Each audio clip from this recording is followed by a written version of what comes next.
From Hollywood, California, the Lux Radio Theatre presents W.C. Fields and Anne Shirley in Poppy.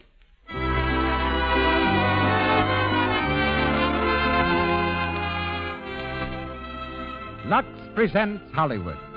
To the thousands of loyal listeners who wouldn't miss a Monday night with us, to the thousands of loyal women who insist on Lux Flakes, our grateful thanks.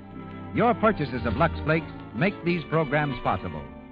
Our bill tonight is headed by W.C. Fields, Anne Shirley, John Payne, and Skeets Gallagher in Poppy. We'll also hear from Miss Margaret Graham of the Algie Barnes Sells-Floto Circus, who tells us of customs, costumes, and superstitions of the circus. Louis Silvers conducts our orchestra. And now, here's our producer. Ladies and gentlemen, Mr. Cecil B. DeMille.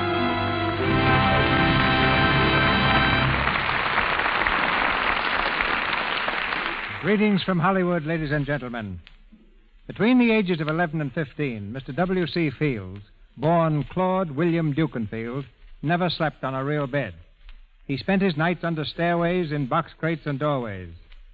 Having no home, he'd become the idol of Philadelphia's other small boys. The toughest brats for miles around would seek him out for a fight. Fields never could refuse a challenge, and his bulbous nose is really a red badge of courage. It stands today as a radiant monument to the valor of its possessor and to the amazing accuracy of his opponent's fists. His fame as a juggler began with a $10 a week job at Atlantic City. Fields was part of a free entertainment, which the management staged to stimulate the sale of refreshments.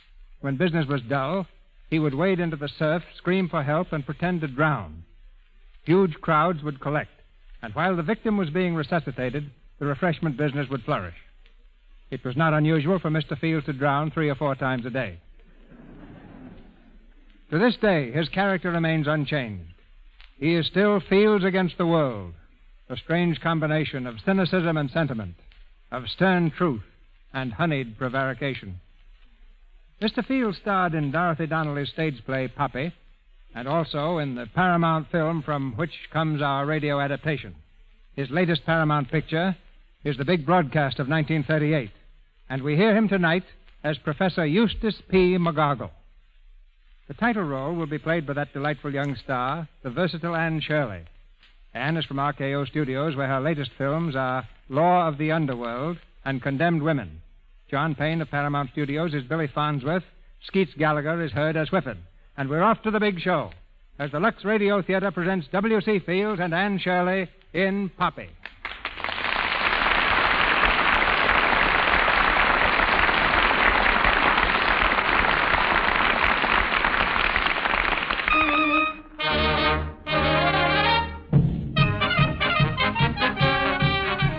County Fairgrounds on the outskirts of a tiny Indiana town in the year 1881. At the end of the midway on a rickety platform stands a bulbous-nosed gentleman known as the Professor. In one hand he holds a decrepit banjo, in the other a quart bottle of purple bark sarsaparilla, guaranteed. With his old top hat riding perilously on the bridge of his nose, he leans down to the crowd and addresses them in a rasping baritone. Step right up, ladies and gentlemen, close to the platform. Step out of the gutter, boy, and let the water run. You'll hear absolutely free of charge my charming daughter, Poppy, the flower of the song world, in a song recital, and I shall accompany her on that noble instrument, the Kadula. I thank you. It's my privilege and pleasure to introduce the most remarkable scientific discovery of modern times. Purple bark sarsaparilla, $1 a bottle. 4 quarters, 1 smacker. Purple bark sarsaparilla, ladies and gentlemen, the one cure.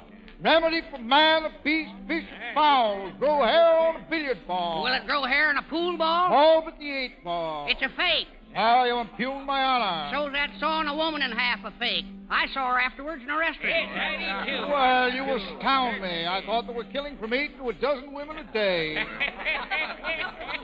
me through here. Let me through. I want to see the man who sells that remedy. Oh, that's fine. Let the ladies through. How do you do? Lovely weather we're having. How many bottles? Quick. None. I bought 1 bottle of that bile stuff from you yesterday. Oh, so you did. And how's your Adam's apple today? I never had an Adam's apple. Oh, how unfortunate. You sold me this stuff for my dyspepsia. I spilled a little on the floor last night, and my cat licked it up. And this morning, expect to read it in your bulldog's eye. How interesting. He's dead. Overdose. He should have only taken a nip. Catnip. That medicine of yours killed him. Just a moment. Step aside, young lady. Step aside.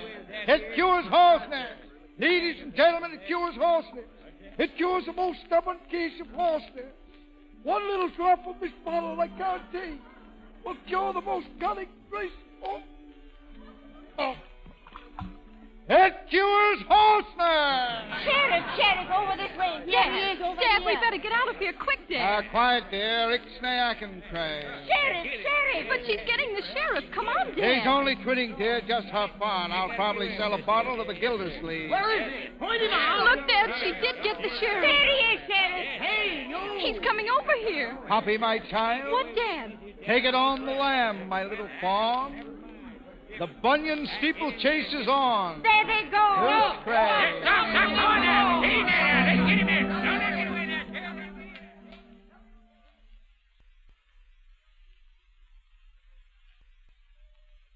there. Birds chirping in the trees. Flowers rearing their pretty little heads, shuffling their little feet, and singing by mere Mr. Shea. Oh, Dad, look.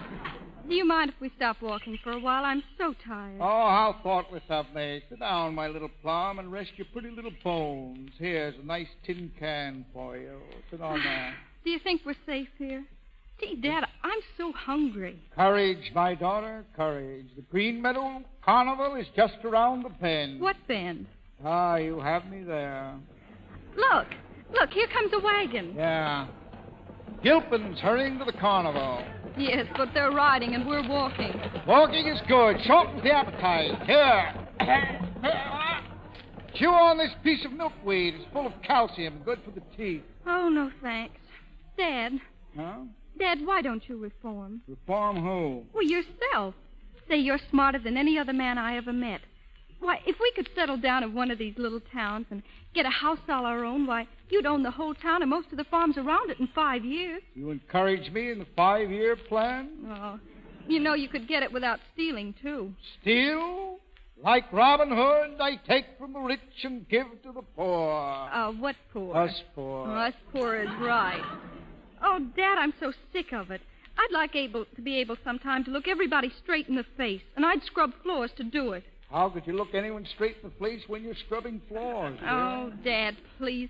We can't go on like this forever, just living from hand to mouth and sleeping in haystacks and dodging sheriffs. Go on, taunt me. And when you see my emaciated body lying in the gutter, say to yourself, this is my work, and step over me. Oh, darling, please forgive me. But those girls who passed us in that wagon, did you notice them? One tried to give me the office, but I played her for a chill. Oh. They look so happy and so pretty. Poppy, someday I shall be rich, and you shall dress pretty, too. You shall have frocks and gowns of diaphanous silk, and you shall have a coach and four with gilded wheels, and flunkies and gold braids. Yes, and just how are you going to get all this? I hadn't thought about that. But where there's a will, there's a way. And pardon me, dear, just a touch of liver. Dad, please listen to me. Oh, I know you mean well, but it isn't only for myself I want those things. It's for you, too. You want me to wear frocks? No, and it doesn't have to be a gilded palace either. Just a nice little place, something we can really call our own. You know, we've never had that. I know it hasn't always been easy for you, bringing me up all by yourself, but, oh, gee, we can do better. We can, Dad, if you'll just make up your mind to it. Will you, Dad? Dad? Fill it up, barkeep. House up yourself. Make mine Scotch on rye. Oh, Dad.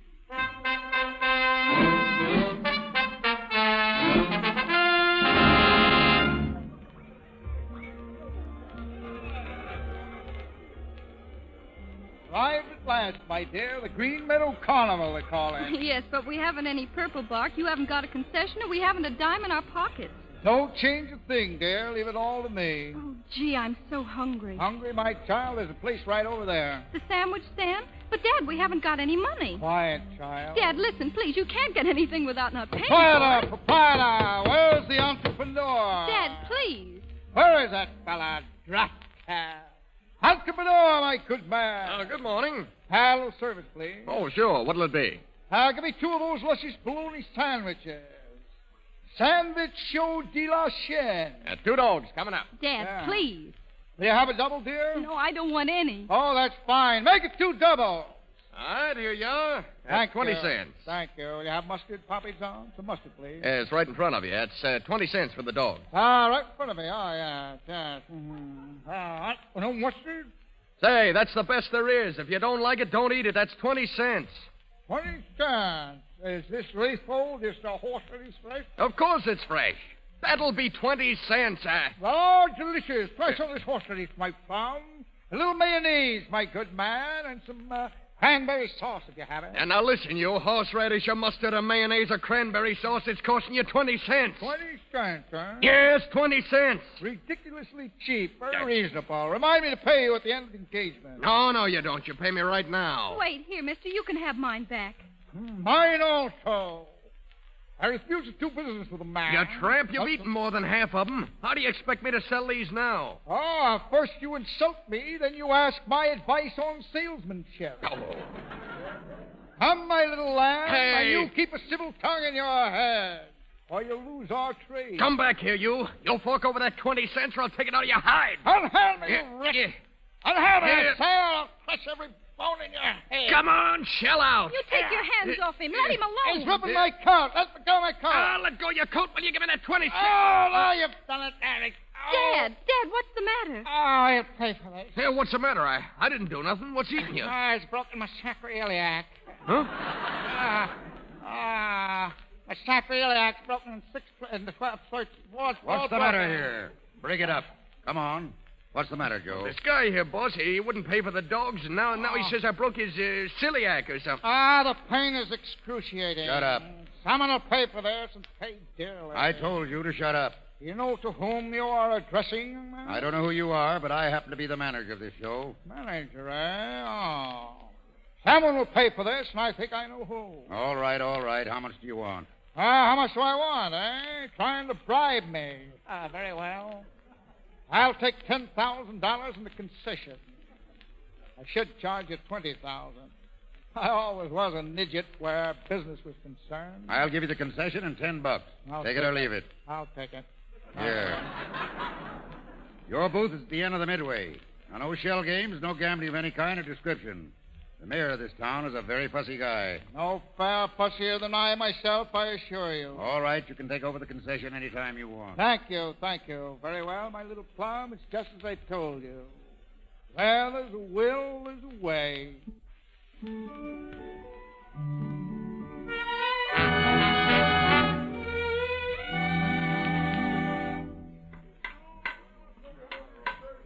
Good morning. Good morning. Ready to open up today? Yes, we're just mixing up a fresh batch of sarsaparilla. Can you please tell me where I could get a pail of water? Sure. There's a little stream right down the way. Let the pail down from the bridge. It's pretty clear right there. Well, thank you very much.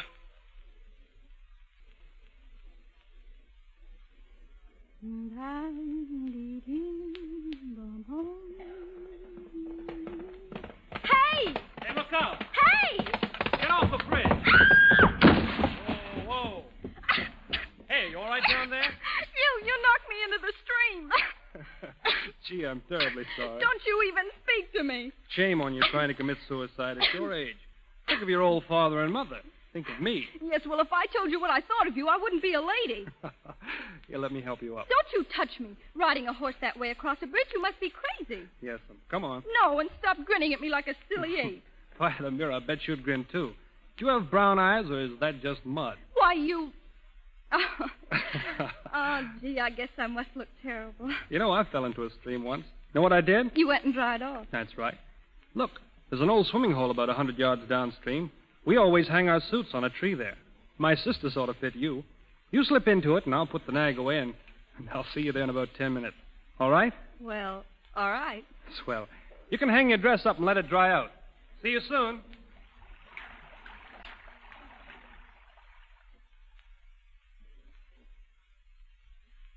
I've lived here all my life, except for the time I was in college. Oh, gee, it must be nice living in a town like this. So quiet and peaceful. And then being able to come here whenever you want. I'd like that. Oh, it's so lovely here, isn't it? Yeah, funny, I never noticed it before. To me, it's just been the swimming hole. Now it's all changed somehow. Your eyes aren't brown, are they? They're blue. They're pretty, too. Well, thank you. I guess I ought to be getting back now. Say, wait. I don't even know your name. It's Poppy.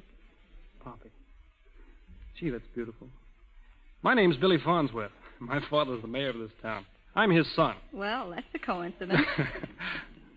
Thank you so much for bringing me here. Well, thanks for not being sore at me for pushing you off the bridge. Well, it wouldn't do me much good. Well, you could always sue, you know. Yes. The manager of the carnival was telling me about some old fake that tried to hold him up for $10,000 yesterday. Claimed he broke his arm. You could try that if you wanted to. Could I? Sure, I'd love to be sued by you. Then I could see you every day in court. Maybe you'd find out I was a fake, too. Oh, excuse me. What's the matter? Nothing. I've just got to get back. Goodbye. Hey, Poppy, wait.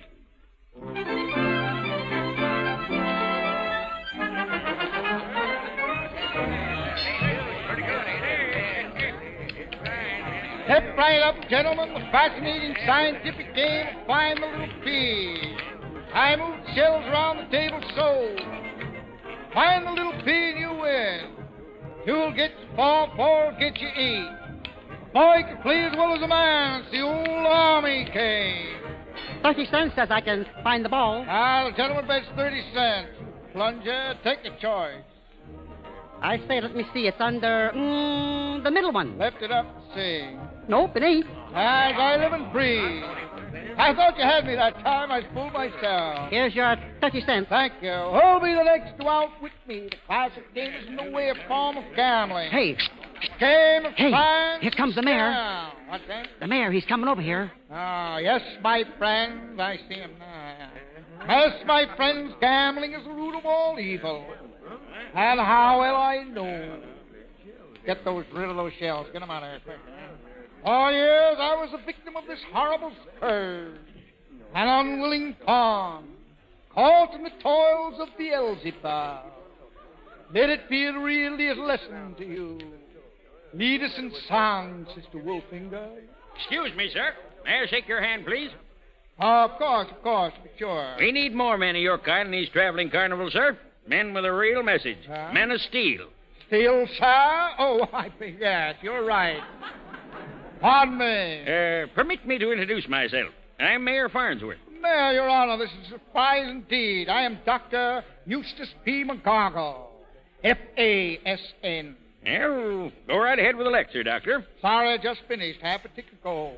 Are you remaining on the grounds all afternoon? No, I'm leaving at 4:30. How unfortunate. My next lecture won't start till about 4:32.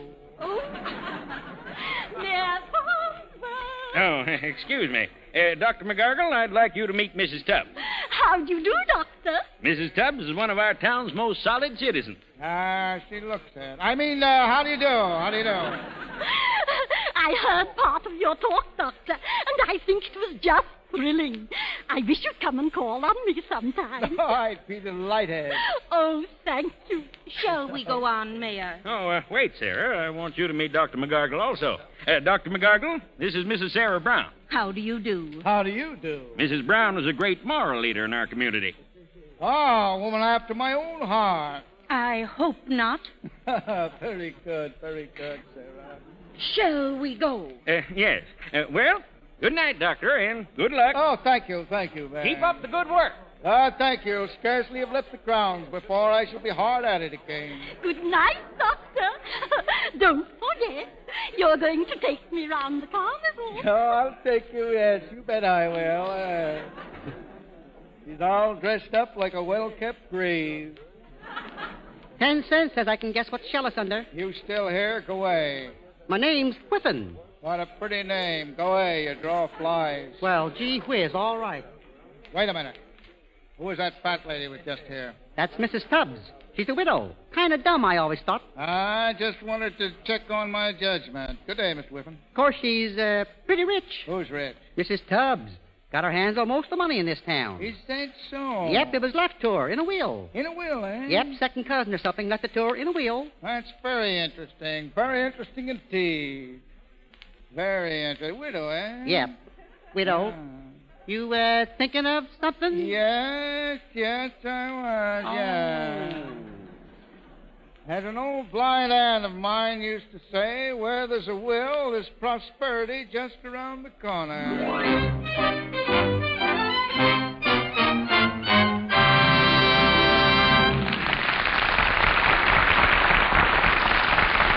We've come to the intermission in our Lux Radio Theatre. In just a moment, we'll go on with Act Two of Poppy, starring W.C. Fields and Anne Shirley. Now for our Between the Acts parlor game. Tonight, we have a couple of tongue twisters for you to try. We've asked two of the young ladies here in the Lux Radio Theatre to try their luck, and they're right here beside me now. They think they're up to any tongue twisters we've got. Are you? Our first contestant is Miss Eleanor James, now of Hollywood, who came here from 1304 Paxton Avenue, Cincinnati, Ohio. Miss James, let's hear you say this 3 times. No wrinkles rankle like ankle wrinkles rankle. No wrinkles rankle like ankle wrinkles rankle. No wrinkles rankle like ankle wrinkles rankle. No wrinkles rankle like ankle wrinkles rankle. That's fine. But here's a wrinkle for every woman who is embarrassed by stockings that have that droopy look around the ankles. When you wash your stockings in Lux Flakes, they keep their shape and fit because they retain elasticity. For real stocking flattery, use Lux every time. And by way of thanking you, Miss James, here's a big economical box of Lux. Oh, thank you very much. And now for our second volunteer. She's Mrs. William Parker of Hollywood, who formerly lived at 615 Powell Street, San Francisco. Mrs. Parker, see if you can say this 3 times. Lux's luxurious, lustrous suds leave long-lasting elasticity. Lux's luxurious, lustrous suds leave long-lasting elasticity. Lux's luxurious, lustrous suds leave long-lasting elasticity. Lux's luxurious, lustrous suds leave long-lasting elasticity. That's not so bad. Lux's luxurious, lustrous suds leave long-lasting elasticity. When you use strong soap on your stockings, you weaken their elasticity. Rubbing with cake soap does this, too. But Lux saves elasticity so stockings can give instead of breaking so often into runs. And now, Mrs. Parker, here's a big box of Lux Flakes with our compliments. Thank you both very much. Thank you. Now, our producer, Mr. DeMille. We continue with Puppy, starring W.C. Fields and Anne Shirley. It's early the same evening, and Professor McGoggle has gone a-wooing. On the doorstep of Mrs. Tubbs' comfortable house, he adjusts his purple brocaded vest, flourishes a tattered handkerchief at his dusty shoes, and raps smartly on the door. Dropping, dropping, dropping, dropping, here those pennies fall. Everyone's for the professor, he will get them all and more too. What's the matter here? Everybody dead? Ah, good evening, Mademoiselle Shrubs. Why, Dr. McGoggle, what a pleasant surprise. Oh, come in, please. Thank you. Well, go right in the parlor, Dr. McGoggle. Welcome to my modest little cottage. Oh, quite a charming lean-to you have here. Reminds me of my wickiup on the Magogo River. Tributary to Lake Titicaca. Would you sit down, please? Oh, well, thank you. I hope you'll pardon my intruding at this hour, Mrs. Flubbs. Tubbs. Tubbs, yes, thank you. Well, I came on a mission of utmost delicacy. Oh, something to do with charity, no doubt. Well, yes and no and no. Nevertheless, I'm ashamed to come empty-handed. I had fully intended to bring you a basket of hollyhocks, but I couldn't buy up. They're out of season. I didn't want to bring you canned hollyhock. Oh, of course, I understand. Let me take your hand. Oh, no trouble. I'll put it right here. Oh!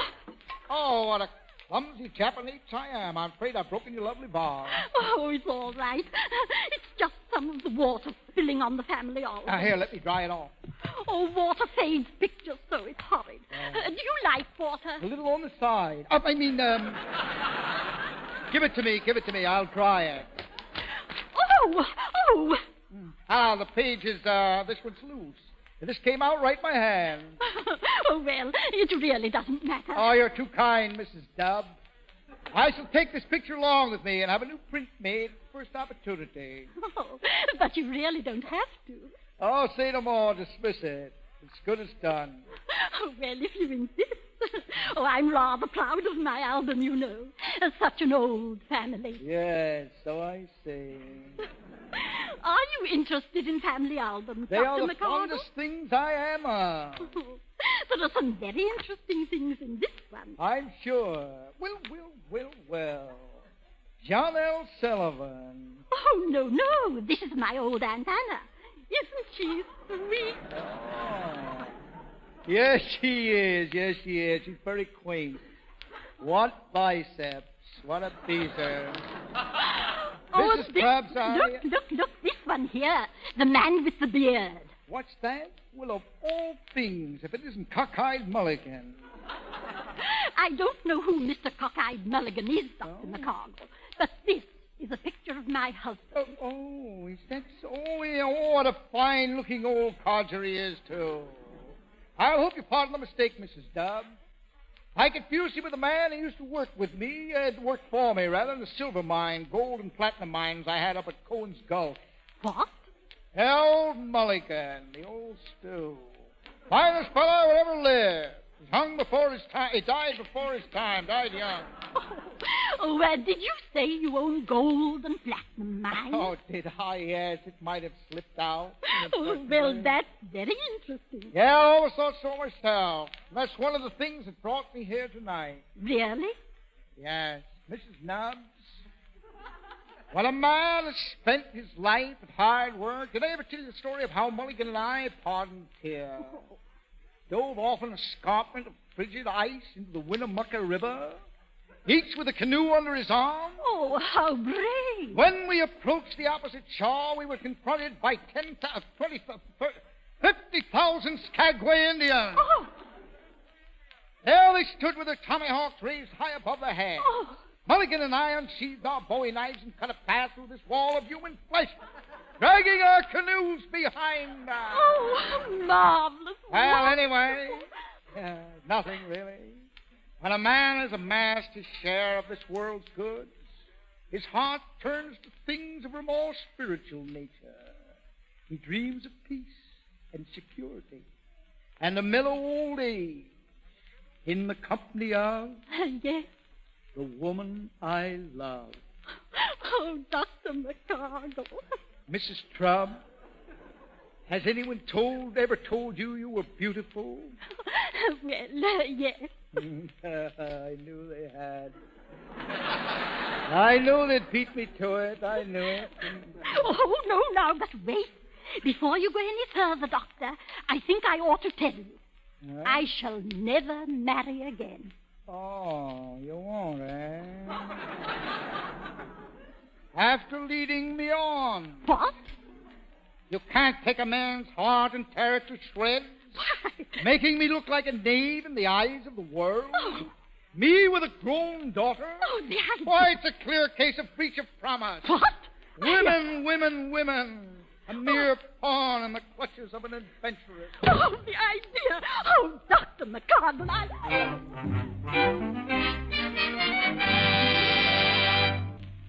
Yes, sir, Professor. That's mighty fine stuff you got there, and mighty fine of you to invite me over, too. Oh, not at all. Here, have another lager. Sure. Mr. Whiffen, drink deep of the brimming bowl. It's kind of hot, ain't it? Can't hurt you. Purple box sarsaparilla, my own private batch. 98% spirits fermenti, 2% sweetener. We're talking about Mrs. Mubbs, I believe. You mean Mrs. Tubbs, yes. She has plenty of money, though it ain't rightfully hers. It isn't there. How come? Well, the whole caboodle of this estate belongs to Catherine Putnam, if she can be found. Oh, missing heiress, eh? Yep, been gone for 20 years, ever since she fussed with her father. She ran off with the circus.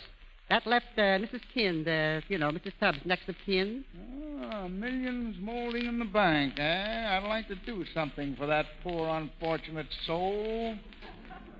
If I get my hands on that money, I could double it in a fortnight. If you could get your hands on it, but nobody can, but nobody's going to either, until they find out what's become of Mrs. Catherine Putnam and her daughter. Daughter, eh? Yep, she had a baby. How old would you be about now? Oh, let me see now. Figure times figure is figure 3 times 18, the best of my recollection. 18, eh? Just about Poppy's age. That's right.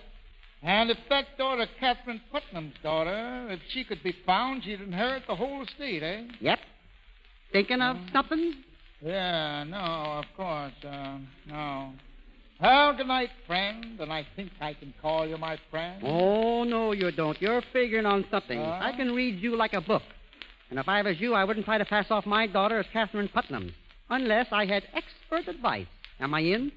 My dear man. Am I in? Do you suppose I would try to prove that I married Catherine Putnam? Do you suppose I would try to fake a marriage certificate? Do you suppose I would say that my daughter is not my own flesh and blood, but Catherine Putnam's daughter? Do you suppose I would do all this for the sake of filthy lucre? Yes, I do. Oh, all right, then. You're in.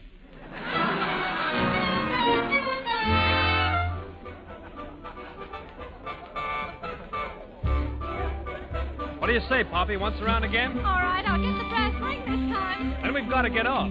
I want to speak to you, Poppy. All right, Billy.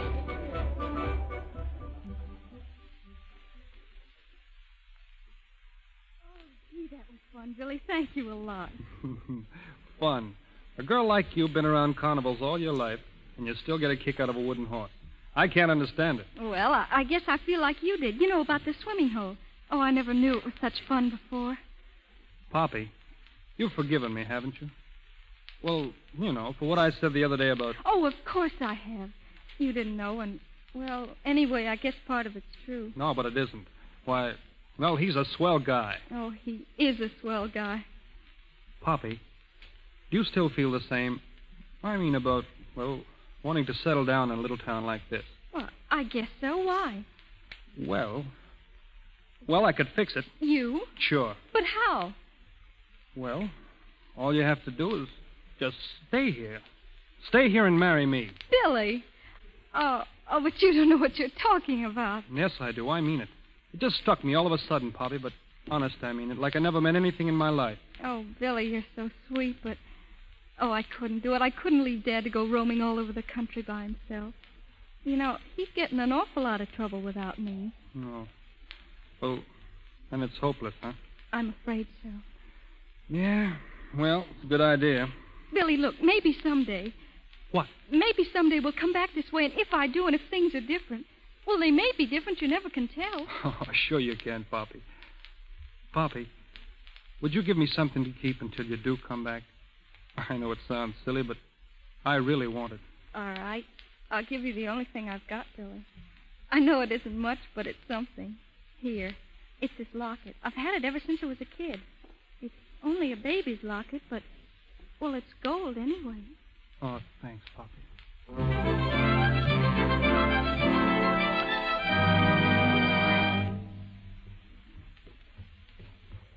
Right up here, Mayor, the professor's temporary quarters. You say you're positive Dr. McGargle was married to Catherine Putnam after she left home? That's right, Mayor. Sounds awful fishy to me. Here we are. Good morning, Doctor. Mr. Whiffen, good morning. Dr. McGargle, I brought Mayor Farnsworth to see you. Oh, Your Honor, I trust you're fit this effulgent AM. Good morning, Doctor. Mayor Farnsworth wants to ask you a few questions. Oh, proceed, Your Honor. Yes. Doctor, what was your wife's maiden name? My wife. You refer to Catherine? No. The family name. Was it by any chance Putnam? I'll be candid with you, Mayor. It was. But she rarely used it. A misunderstanding in the family. Mayor Farnsworth is the sole trustee of the Putnam estate. That's so. Very interesting. Very interesting. Yes. Mr. Whiffen tells me your wife passed away several years ago. Yes, poor dear. She was killed in Upper Sandusky, run over by a pie wagon.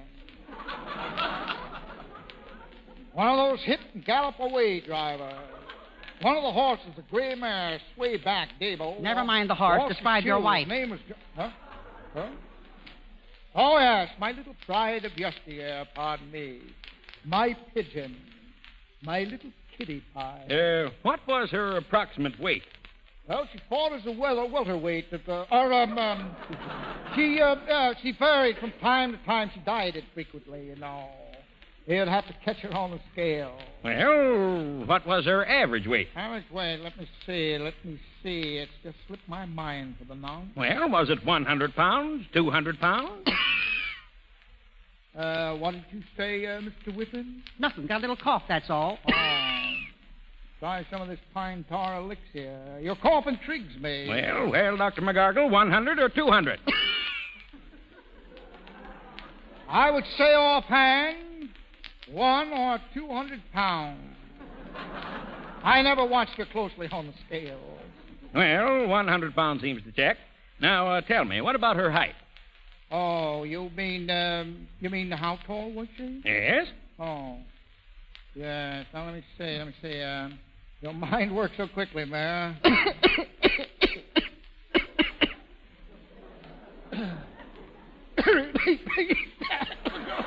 What's this? What? Nothing, Your Honor. Let me see now. How tall was she? Oh, yeah. She was 8 feet tall. 8 feet? Pardon me. Now, this is all very distressing. I was thinking of a piece of land I bought, 8 by 16, up in Cucamonga. Had a very fine view of the ocean. Well, how tall was she? I got you. She was 5 feet 3 inches in her silk stocking. A fraction shorter than her bare feet, of course. Yes. Well, we've been searching for Catherine Putnam for years now. You see, Doctor, if Catherine died without leaving any children, the whole estate goes to Mrs. Tubbs. Oh, yes, Mrs. Tubbs. But you have a daughter, Doctor. True. Potential heiress to my vast copper interests on the shores of Lake Titicaca. High up in the Andes. Tell me, Doctor, had your wife any distinguishing marks? Any birthmarks? Birthmarks. No, she never slept in a berth. She preferred the smoking room. We always played blackjack for chewing tobacco. Catherine Putnam had a mole on her left ear. Did, eh? Yes, she did. That was when you knew her. I removed it later with purple fox sarsaparilla. Oh, I see. Well, have you any other proofs? Nothing at all. Oh, yes, I have a photograph of her. Taken in her teens in the mud bath of the manor house up at Punxsutawney. Now, where did I put that? She loved those mud baths. I had that around here, perhaps to mislay that. Oh, what's this? Oh, here, yes. This is our marriage license, which, of course, can be of no interest to anyone. What? Let me see that. Careful, please. A marriage license. Doctor, do you know the value of this document? Only that it is very near and dear to me. By this, your daughter becomes the heiress to the Putnam fortune. You overwhelmed me. What a coincidence that I should have carried it all these years. And now it serves to bring more untold wealth and happiness to my little plum. I congratulate you, Doctor. Your daughter is a very lucky girl. Thank you. You've been a great help, Your Honor. I've always known that someone would come along to claim the Putnam fortune, but I've always been afraid of imposters. Thieves. Oh, these terrible creatures. I avoid them like I do whiskey. No, we would have caught anyone who tried it. Yes, sir. We'd have given them 20 years at hard labor. I know you might catch them all right. But the hard labor would be a bit difficult, I'm afraid. That's right. But we've been spared that, Dr. McGargle. I'm very happy for all concerned. Yes, the Putnam fortune is in good hands. I'm sure of it. Well, I'll go and see about transferring the estate. Good day. Good day, Your Honor. Good day. What a man. What a brain, if any.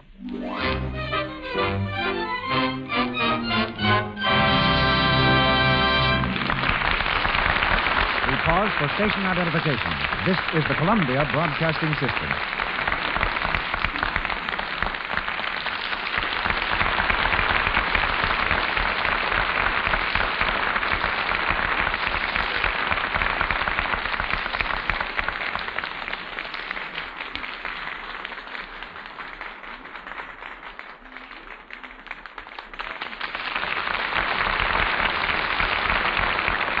We've lowered the curtain on the second act of Pape. Before starting Act 3, we spend this short intermission with a real-life character from the Big Tops and Sawdust Circles, such as we encounter in Pape. Our guest is Miss Margaret Graham, wardrobe mistress of the Al G. Barnes Sells Floto Circus. Now, if I were visiting you, Miss Graham, in your tent at the circus, instead of you visiting us in the Lux Radio Theatre, would you take me for a rube? Yes, Mr. DeMille, because you'd probably ask me the 4 questions everybody asks anybody with a circus.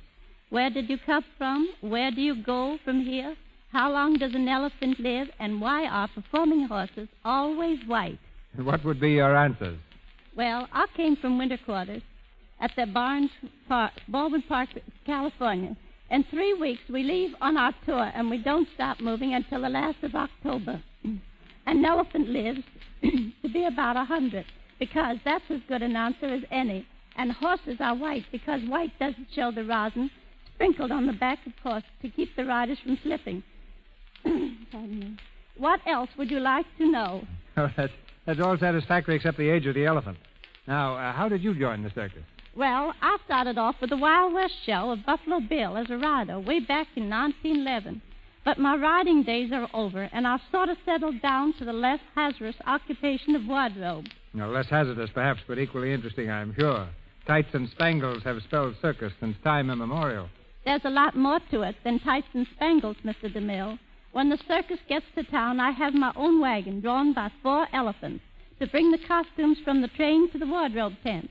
We can't take any risks of costumes not being ready or not looking exactly right. And that's why I won't let anything but Lux flake and water touch our fine suits and dresses and Spanish laces. And I'm not the only one who uses Lux either. It's part of a circus tradition that every trapeze artist furnish her own silk tights. They're very fussy about tights, and tights are very fussy things themselves.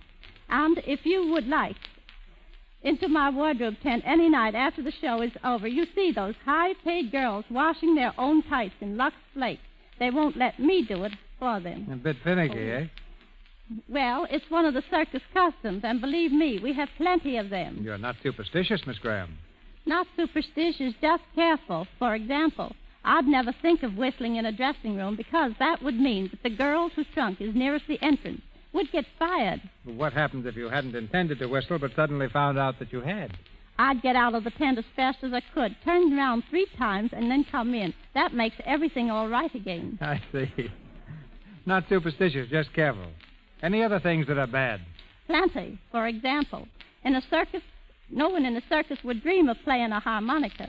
That means an accident. This year, Joe, our trained chimpanzee, is going to play the harmonica in a new act, and while he isn't human, he's close enough to have all pretty much on edge. You'll never see a yellow costume worn on a Friday. Any other day, it's all right, but on Friday, it's just begging for bad luck. And nobody traveling with a circus would think of owning one of those old-fashioned camelback trunks. What's wrong with a camelback trunk? They're a sure sign that we'll have bad weather all season. And if a newcomer does know, why, anybody has a perfect right to throw the trunk off the train. And now, Mr. DeMille, let me wish you and Lux Radio Theatre red days with plenty of straw and no dookie runs. Well, thank you, but what's that mean? Red days with plenty of straw means nice weather and a full house, and no dookie runs means that you'll always come in according to schedule. In other words, the best of luck.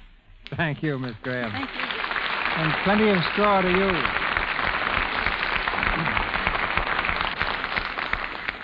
Now for the third act of Pape with W.C. Fields and Anne Shirley. The news of Pape's good fortune has spread rapidly around the town. On the strength of the wealth that will soon be his daughter's, the professor has blossomed forth in a beautiful new pea-green suit. As he strolls down the main street, he's greeted by admirers on every side. Morning. morning, Professor. Morning, my good man. Morning, Doctor. Morning, friend. Planning to fix up the Putnam estate much, Professor? Somebody said you was figuring on selling it. Yeah, what about it, Doc? Gentlemen, I have already granted the Green Meadow Gazette a full interview on all matters pertaining to my daughter's inheritance. Therefore, I should not care to make any premature oral announcement for fear of misquoting myself. But I may tell you there will be a formal dance and clam bake and possibly a baseball game at the Putnam House in the very near future to celebrate my daughter's newfound wealth. And you are invited one and all. Try to get in. Hey, Professor, I want to see you. Good morning, Mr. Whippen. Sorry I'm in such a hurry. May be able to squeeze you in for a few moments later on in the season. Oh, you know, Professor. I said I wanted to speak to you, and I'm a-going to. And I said, Mr. Whippen, that I was in a hurry. You ain't been in such a hurry to let me have some of that money you've been owing me for the last week or so, you know. Get my hands on it. Quiet. I'll see you some other time. No, you'll see me right now, and if you don't, I'll publish your double dealings all over this community. Shut up, I tell you. Shut up. If there's been any double dealings, my friend, I dare say you have had your finger in it. You hold on. What's up, Doc? Yeah, what's the matter? And if you annoy me further, I shall summons a constable. Oh, no, you won't. Cease, or I shall smite you upon the sconce with this truncheon. You lug. Good morning, good afternoon, good evening. Make a day of it.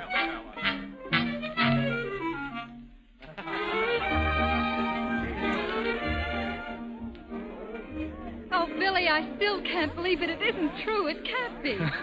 Well, if it isn't, you're certainly feeding the whole town for nothing. Look at them.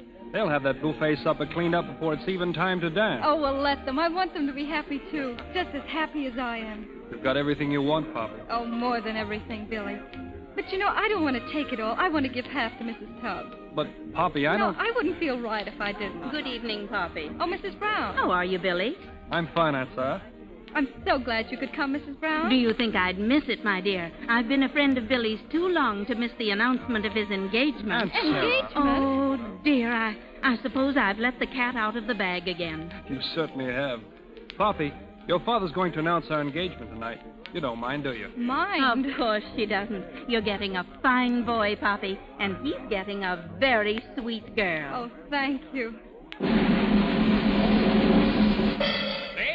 and gentlemen, as mayor of Green Meadows, it is my privilege at this time to introduce to you a man who needs no introduction.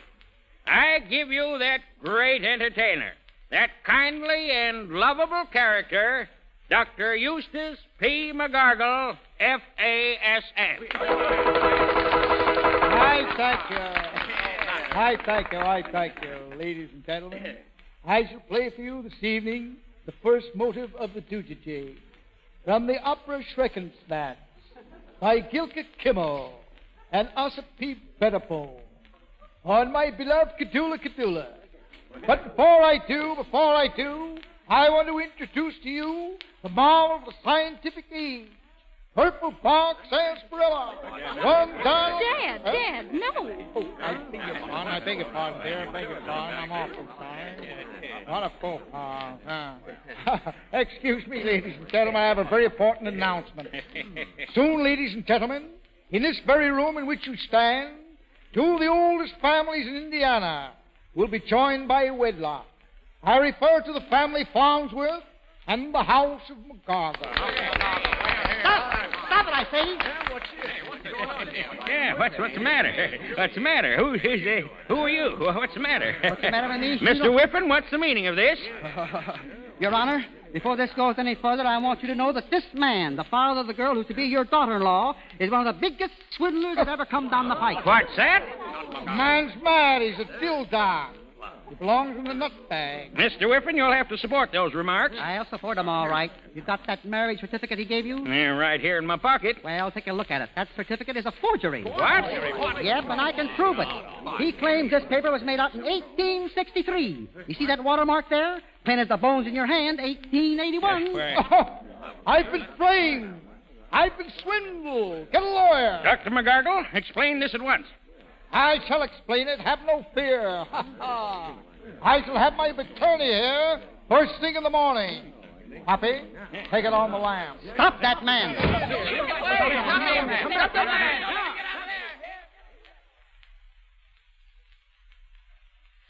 Poppy. Oh, Don't cry, Poppy.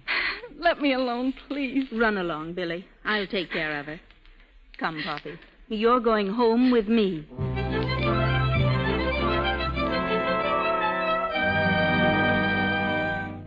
Poppy, dear, don't cry anymore. And don't worry about him. He'll be all right. Oh, they never made an arrest in this town except by mistake. Oh, why did he do it? Why? Oh, I guess he just didn't know any better. But he does. He's smart, really. Honest, he is. Who's that? No, I'll answer it. You stay here. Good evening, Miss Brown. You! Oh, Dad. May I step in for a moment? Yes, get in before somebody sees you. Oh, Dad, I was so worried. You came back for me. I have to say goodbye, my baby. I have been eluding the local band of assassins all evening. I saw the light in this modest cottage, and looking in the window, I spied you, my little plum. Oh, Dad, please, you've got to hide. What'll you do if they find you? About 20 years. If you're lucky. Quite true. Oh, Dad, you can't. You've got to get away now. Come on, dear, I'll go with you. No, my baby, you must stay here. But I don't want to. I want to be with you. You're my father. My plum, I can't lie to you any longer. I'm not your father. What? No, my baby. Oh, Dad, you're lying. You don't know what you're saying. It's the truth. I found you with the circus when you were 3 years old. Listen, the bloodhounds are on us. I must go. Oh, but Dad! Here, my plum. I empty my pockets for you.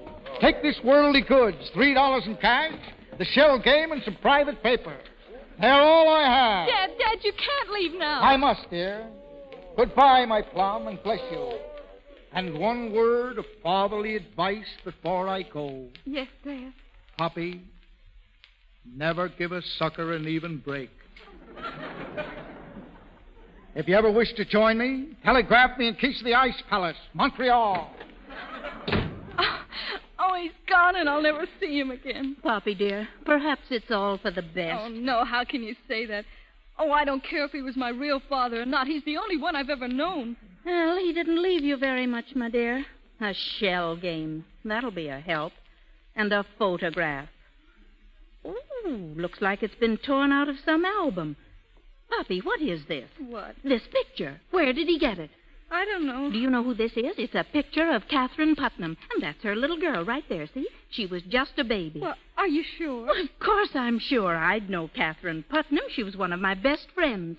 And that little locket around the baby's neck, I gave it to her at her christening. Why, I have a locket like that. Where? I gave it to Billy. It's shaped just like this one. Wait, did you open it? Well, open it. I didn't know it opened. There's a picture in it, a picture of Catherine Putnam's baby. It was cut down from this one here. If the picture in that locket is the same as this one... Then if it is... Oh, come on, quick. Where are we going? We've got to find the mayor, and we've got to find Billy, and we've got to find that locket.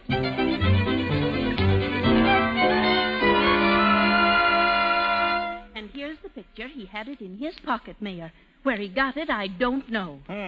That's Catherine Putnam, all right. And that's her baby. Now, wait, Billy. Billy, have you got that locket? Here it is. Open it, Billy. Give it to me. Look, the picture in the locket. It's the same as the other. Then... Oh, you are Catherine Putnam's daughter and the rightful owner of the estate. This proves it, beyond a doubt. Go on inside, Professor.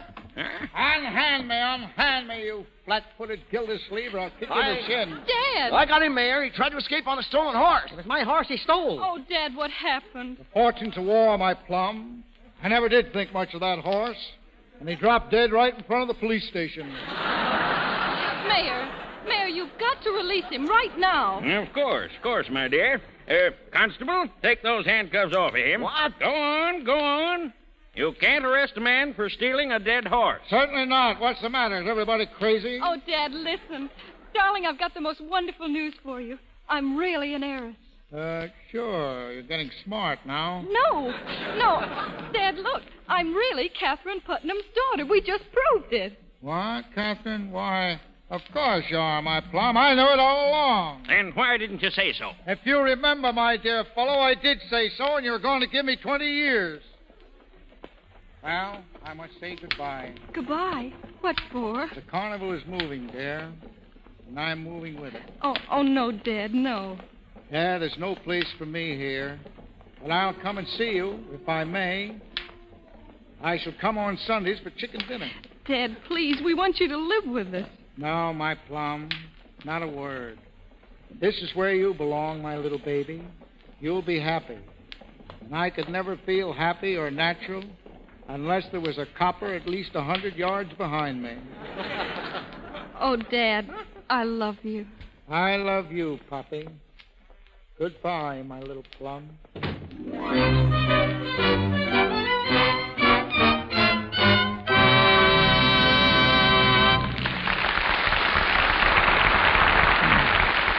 And that is the end of Poppy. Mr. Fields and Miss Shirley will rejoin us presently. Meanwhile, Melville Ruick wants to give you another of his strange but true facts. Mr. Ruick. Do you know that the average mother, according to a recent estimate, washes nearly 28,000 dishes and over 26,000 pieces of silver every year? More than 54,000 pieces. And that's just for the 3 regular meals every day. It doesn't include any special meals or entertaining, nor cooking utensils and dishes used round the kitchen. Now, that's a lot of dishes to wash every year. And your hands are bound to suffer if you aren't careful about the soap you use. Yet thousands of women who do their own dishwashing keep their hands lovely and soft. They use Lux Flakes because they've found Lux gives them a real dishpan beauty treatment.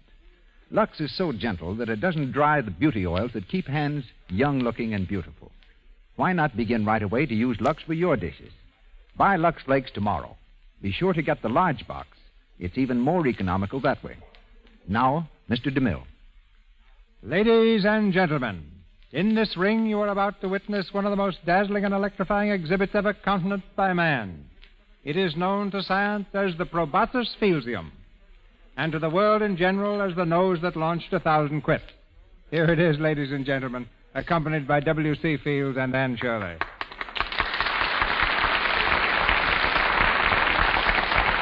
Thank you. Thank you, but let's be informal. Just please call me Whitey. Did you ever really travel with a circus? Oh, yes, Anne. I once lent my services to a peregrinating mountebanks. I was with him for a brief sabbatical. It made me valet de chambre to the elephant. You mean you packed its trunk? Yes, I'll never forget my first day under the big top. The wardrobe mistress handed me a uniform, a dazzling creation of red and gold. The gold was counterfeit. Did it fit you, Mr. Fields? It fit me fine, Mr. DeMille, but it required every ounce of strength in my frame to get it on that elephant. Her name was Gertrude. Go on, please. What happened then? I recall one beautiful afternoon as I was sitting in front of Gertrude's stall when a little nipper ambled up, a child, Annie, with a bag of peanuts. The little wretch pointed at my nose and said, "Look, Mama, this elephant talks." Did my face turn red? But, Mr. Fields, don't you know that anything washed in Lux never changes color? Might I recommend that you dip your nose, into a noggin of those beautiful Lux suds? Madam, do you, too, wish to impugn my honor? I shall be heckled no more. Mr. DeMille, I bid you good night. Gargle like a true McSpoken. Oh, I mean spoken like a true McGargle. Good night, Mr. DeMille, and thank you. Good night, Anne. Good night, Professor Navarro. To our stage next Monday night comes the exciting two-fisted drama of a man's fight for power and wealth. Force is the only law he respects. By force he wins success and a wife. By force he loses both, until he finally learns that there's another law in life, called love. Our play is titled The Boss. It was written by Edward Sheldon and proved a great hit on Broadway. It brings back to our microphone 3 superb Hollywood artists, Edward Arnold, Fay Wray, and H.B. Warner.